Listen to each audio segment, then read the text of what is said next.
here is, wala eh. Blanco pa rin tayo, Mr. Chair. No, it's happening right and left, continuously to this syndicate. Siguro ako, Mr. Chair, if I may, why don't we proceed to that line of investigation? Because if we will just focus, ito merong truck, may driver na kuha, ito merong ganito.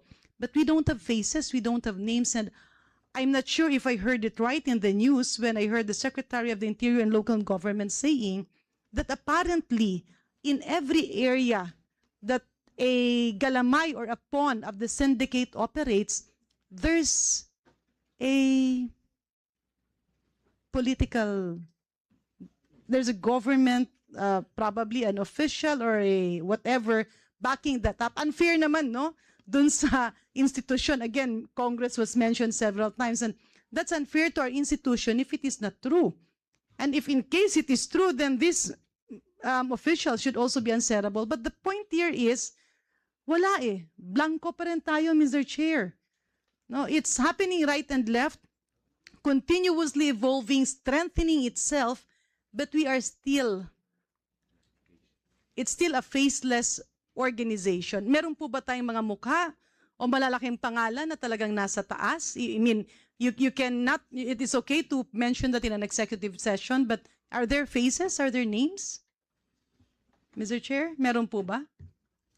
We have one here, which we filed the case against. It's all here. I can give you a copy regarding this. And ito ay talagang malaki, hindi siya Yes. maliit. Malaki, Chinese po.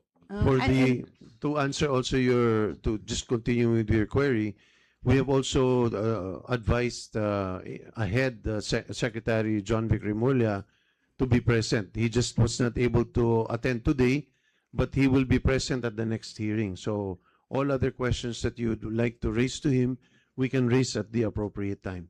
Yeah. But these are very valid questions. Yeah. But Mr. Chair, can I also confirm, kasi among doctors, no, and public health practitioners, what we're hearing from the grounds, they're saying, parang palit lang ng palit, may mahuhuli, may ibang lalabas, may mahuhuli dito, may iba na naman, may mahuhuli. So, hindi pala talaga mga mastermind yung tinutukoy. At hindi natutumbok yung talagang problema. That's what we're hearing from the grounds. No? Parang yung gin bulag, nung ginawa ito, nakita yung source ng methanol. Kaya nahinto. But itong singhot lason, hindi pa ma-pinpoint.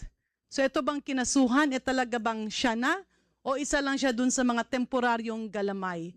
So, Mr. Chair, if I may, I really hope that with your leadership and with the current administration, we have to pinpoint the real culprits and the mastermind, because this is not just about taxation. This is not just about funding PhilHealth.